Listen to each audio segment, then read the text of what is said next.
कैसे हैं आप? उम्मीद करता हूं आप बहुत अच्छे और स्वस्थ होंगे। मैं आपका फिजिक्स टीचर कुंदन आपका अपने चैनल गुरुकुल स्टडी ड्रोम में एक बार फिर से स्वागत करता हूं। और आज मैं लेकर आया हूं क्लास 9 साइंस का force and laws of motion chapter.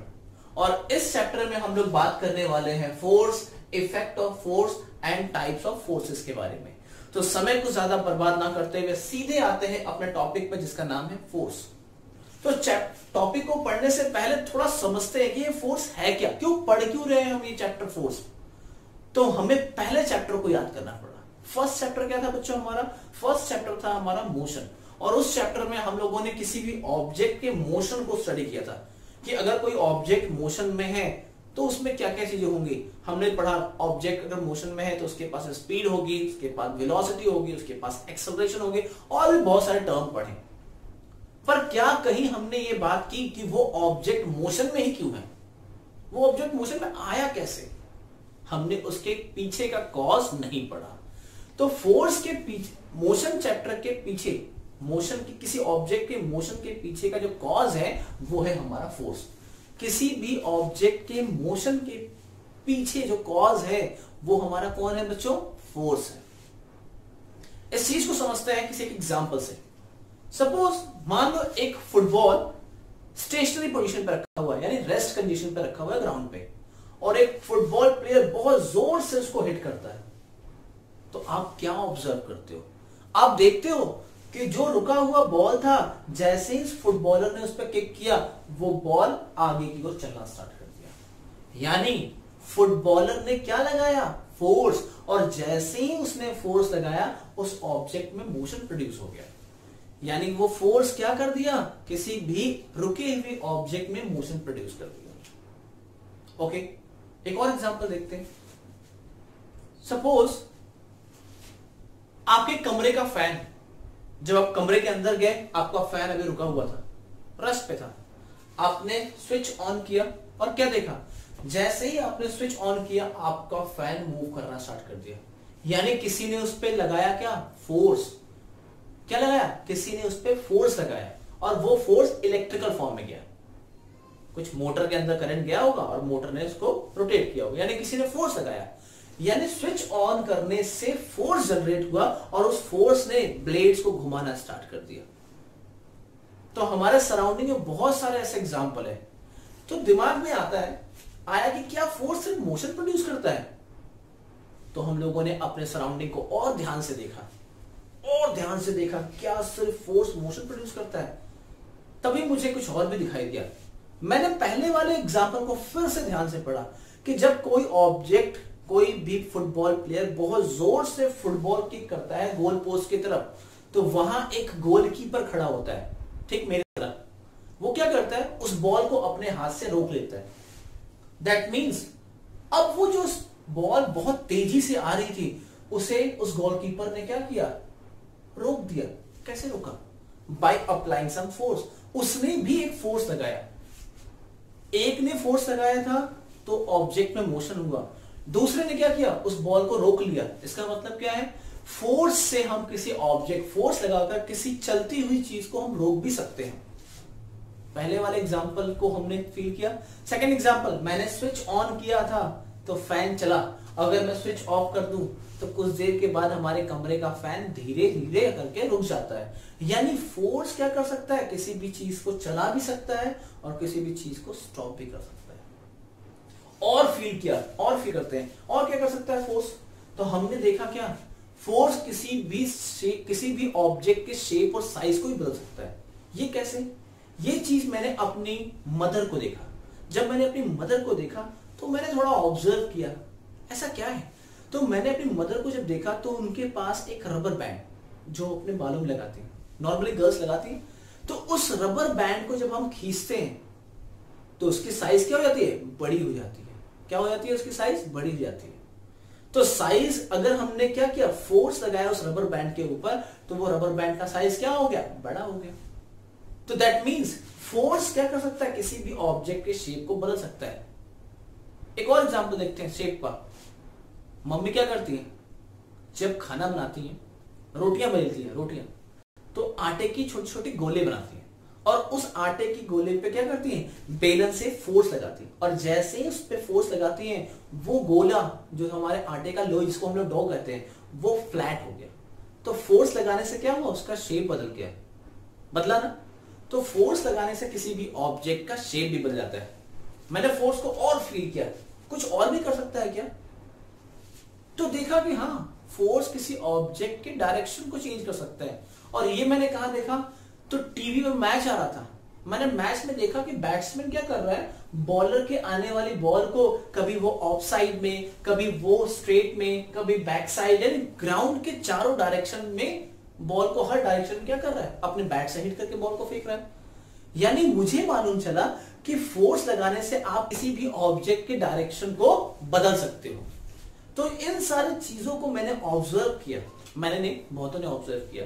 तो हम इस कंक्लूजन पे, इस नतीजे पे निकले कि फोर्स एक एक्सटर्नल कॉज है जो क्या कर सकता है या करने की कोशिश करता है, किसी ऑब्जेक्ट के, किसी रुके हुए ऑब्जेक्ट में मोशन प्रोड्यूस करता है या करने की कोशिश करता है, किसी चलते हुए ऑब्जेक्ट को रोक सकता है या रोकने की कोशिश करेगा, किसी ऑब्जेक्ट के शेप और साइज को बदल सकता है, और किसी भी ऑब्जेक्ट के डायरेक्शन को भी बदल सकता है।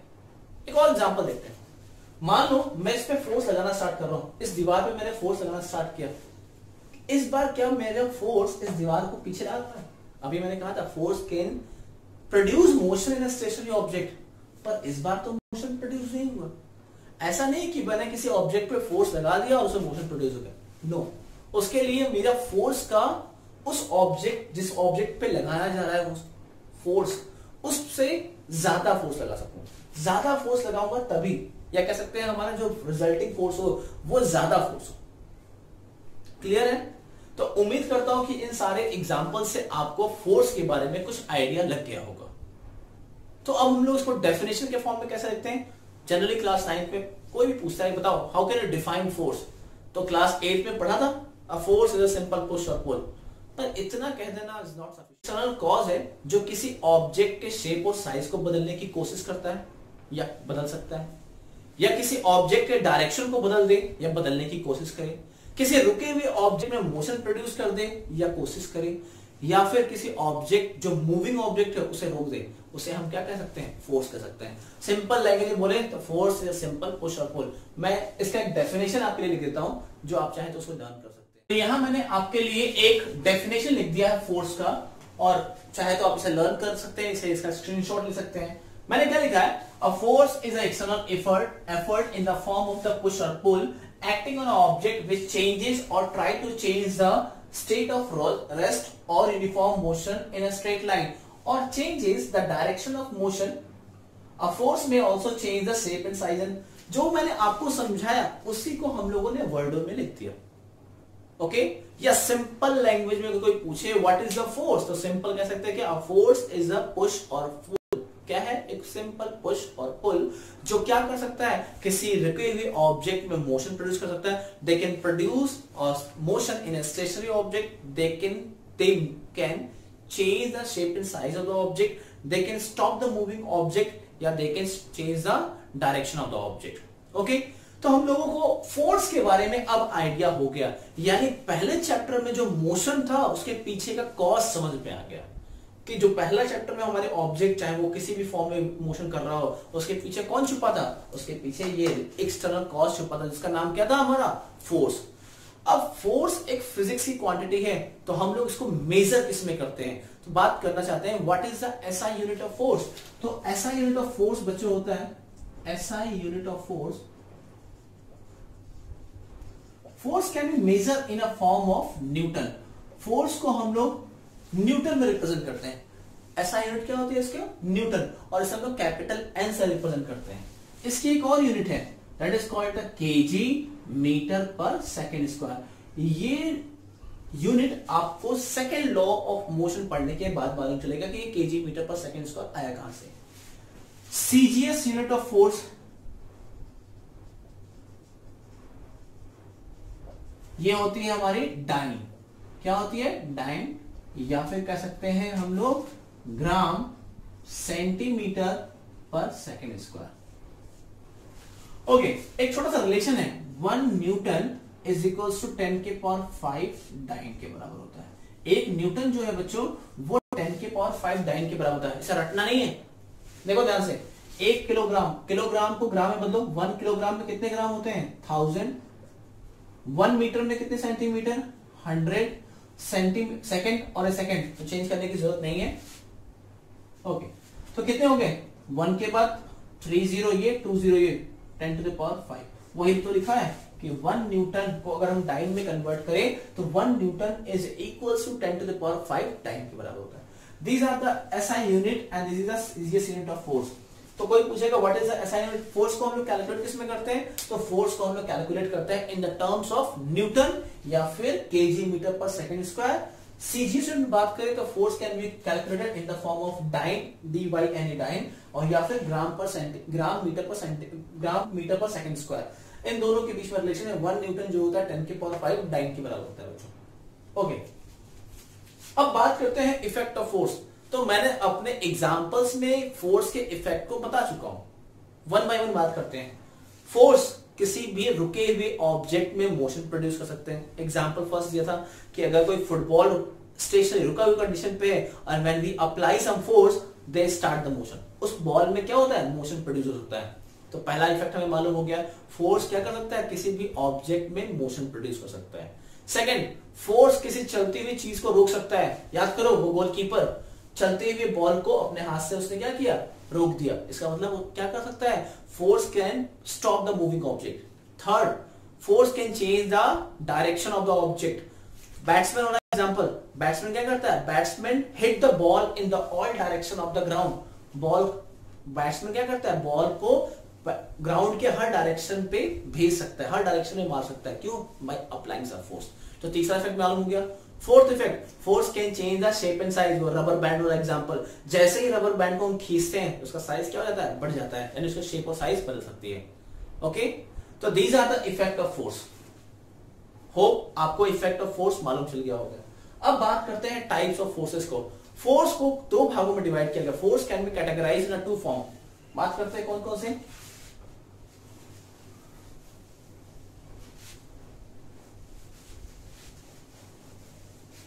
अगर देखा जाए तो force are 2 type. Force 2 type के होते हैं। First one is called the balanced force और सेकेंड को कहते हैं unbalanced force.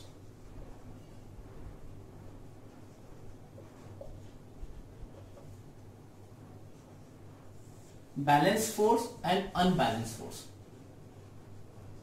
Force are 2 types. The first one is called the balanced and second one is called the unbalanced force. Okay. Balanced force क्या होते हैं? Simple, अगर मैं एक वर्ड में बोलूं तो अगर किसी ऑब्जेक्ट पे लगने वाला टोटल फोर्स या रिजल्टिंग फोर्स, क्या बोलूं मैं? किसी ऑब्जेक्ट पे लगने वाला रिजल्टिंग फोर्स 0 है, यानी टोटल फोर्स 0 है, तो ऑब्जेक्ट पे लगने वाले फोर्स को कहेंगे बैलेंस फोर्स। और अगर किसी ऑब्जेक्ट पे लगने वाला रिजल्टिंग फोर्स 0 नहीं है तो that means this is called unbalanced force. अगर किसी ऑब्जेक्ट पे टोटल फोर्स, एग्जांपल से समझते हैं। मान लो ये एक बड़ा सा बक्सा है, एक बड़ा सा बॉक्स रखा है जमीन पे। इस बॉक्स पे मैंने F1 फोर्स लगाया। कितना फोर्स लगाया? F1 फोर्स लगाया। मैं फोर्स लगा रहा हूं पर ये बॉक्स जो है अपनी पोजीशन से नहीं हट रहा। ऐसा क्यों? तो अगर ये ऑब्जेक्ट, ये बॉक्स जो है वो आगे मूव नहीं कर पा रहा, तो इसका मतलब एक बात है कि मेरे द्वारा जो लगाया हुआ फोर्स है, that force is not sufficient to produce a motion. तो ऐसा क्या हो रहा होगा कि हमने फोर्स भी लगाया और ऑब्जेक्ट चल भी नहीं रहा। तो देखिए इस ऑब्जेक्ट पे कितने सारे फोर्सेस काम कर रहे हैं। पहला, मैंने फोर्स लगाया ऑब्जेक्ट को आगे जाने के लिए, पर ऑब्जेक्ट में कोई मोशन नहीं है, तो इसका मतलब कोई एक और फोर्स है जो इस ऑब्जेक्ट पे काम कर रहा है। उसको हम लोगों ने क्या कहा बेटा? F2 कहा। क्या कहा हम लोगों ने? F2। और ये F2 कोई और फोर्स नहीं है, इस सरफेस पे लगने वाला फोर्स, जिसको हम लोग क्या कहते हैं? फ्रिक्शनल फोर्स कहते हैं। क्या कहते हैं हम लोग? Frictional force. क्या कहते हैं? Frictional force. उस फ्रिक्शनल फोर्स को मैंने यहां F2 से रिप्रेजेंट किया है। मैंने फोर्स लगाया, फ्रिक्शन ने मेरे फोर्स का अपोज कर दिया। इस ऑब्जेक्ट पे और भी फोर्सेस काम कर रहे हैं। ये कहां रखा है? अर्थ के सरफेस पे। तो अर्थ इस ऑब्जेक्ट को नीचे खींच रहा है। क्या करता है, अर्थ हर ऑब्जेक्ट को अपने सेंटर की तरफ खींचता है। तो दैट मीन्स एक फोर्स F3 काम कर रहा है नीचे, और जब ऑब्जेक्ट को नीचे खींच रहा है अर्थ, उसी समय एक नॉर्मल रिएक्शन फोर्स, एक नॉर्मल फोर्स ऑब्जेक्ट के परपेंडिकुलर काम कर रहा है, जिसको मैंने F4 कह दिया। अब ओवरऑल इस ऑब्जेक्ट पे कितने फोर्सेस काम कर रहे हैं, टोटल 4 फोर्सेस काम कर रहे हैं, टोटल 4 फोर्सेस काम कर रहे हैं। एक फोर्स F1 जो मैंने लगाया, एक फोर्स F2 जो फ्रिक्शन ने लगाया, एक फोर्स F3 जो अर्थ लगा रहा है, और एक फोर्स F4 जो अर्थ की फोर्स को बैलेंस कर रहा है। इतने सारे फोर्सेस लगने के बावजूद भी हमारा कोई मोशन नहीं हो पा रहा। अगर मैं बोलूं सारे फोर्सेस को जोड़ा हम लोगों ने, तो रिजल्टिंग फोर्स क्या है, 0। अगर रिजल्टिंग फोर्स 0 आया तो इसका मतलब ऑब्जेक्ट में कोई मोशन प्रोड्यूस नहीं हुआ। कैसे रिजल्टिंग फोर्स 0 आया, ये जितना फोर्स था F3 उतना ही फोर्स F4, सेम फोर्सेस लेकिन अपोजिट डायरेक्शन में। अच्छा एक चीज मैंने बताना भूल गया, मैं आपको याद करा दूं, फोर्स एक वेक्टर क्वांटिटी है, force is a vector quantity, force is a vector quantity. Force क्या है, फिक्स डायरेक्शन होता है, क्या कहते हैं, इसके पास मैग्नीट्यूड भी है, डायरेक्शन भी है। तो ये फोर्स F3 डाउनवर्ड और ये फोर्स F4 अपवर्ड, दोनों same forces but opposite direction में, दोनों क्या हो गए, कैंसिल। F1 ने फोर्स लगाया आगे, F2 ने फोर्स लगाया पीछे, दोनों फोर्स इक्वल एंड अपोजिट, इसलिए टोटल रिजल्टिंग फोर्स क्या हो गया हमारा, 0। यानी इस ऑब्जेक्ट पे 2 से ज्यादा फोर्स, यानी टोटल 4 फोर्सेस लगे, लेकिन टोटल फोर्स क्या आएगा, 0। अगर ऐसी सिचुएशन है तो ऑब्जेक्ट में कोई मोशन प्रोड्यूस नहीं। ओके, तो अनबैलेंस फोर्स क्या होता है, अगर मैं कह दूं कि मेरा जो F1 फोर्स है वो F2 फोर्स से ज्यादा है, मैंने कह दिया कि ये जो फोर्स है, मैं जो फोर्स लगा रहा हूं इस बार कुछ ज्यादा ही फोर्स लगा दिया, कुछ ज्यादा फोर्स लगाया, किससे, फ्रिक्शनल फोर्स से, और मेरा ऑब्जेक्ट अब अपनी पोजीशन से आगे बढ़ गया, तो दैट टाइम ये रिजल्टिंग फोर्स 0 नहीं हो सकता। देखो कैसे, ये F3 F4 इक्वल और अपोजिट दोनों कैंसिल हो गए, ये वाला फोर्स इस बार मेरा F1 फोर्स ज्यादा है F2 से, तो मान लो मैंने जो फोर्स लगाया वो 10 न्यूटन का फोर्स था, और जो हमारा फ्रिक्शनल फोर्स था वो मान के चलो 8 न्यूटन फोर्स का था। तो जरा बताओ इन दोनों का टोटल कितना हो जाएगा, 10 Newton minus 8 Newton, that means 2 Newton.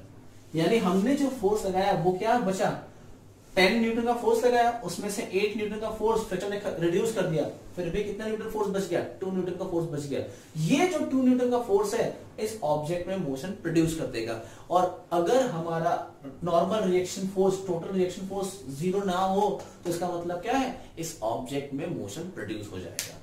यानी अगर किसी ऑब्जेक्ट पे 2 या 2 से ज्यादा फोर्सेस काम कर रहे हो लेकिन टोटल फोर्स 0 आए तो ऑब्जेक्ट रेस्ट पे रहने वाला हो, ऐसे फोर्सेस को हम क्या कहते हैं, बैलेंस फोर्स कहते हैं। अगर किसी ऑब्जेक्ट पे 2 या 2 से ज्यादा फोर्सेस काम कर रहे हो और उनका नेट फोर्स या टोटल फोर्स या रिजल्टिंग फोर्स क्या कहें, 0 ना हो, तो ऐसे फोर्सेस को अनबैलेंस फोर्स करते हैं, और अनबैलेंस फोर्स ही ऑब्जेक्ट में मोशन प्रोड्यूस करने के लिए सफिशिएंट होता है।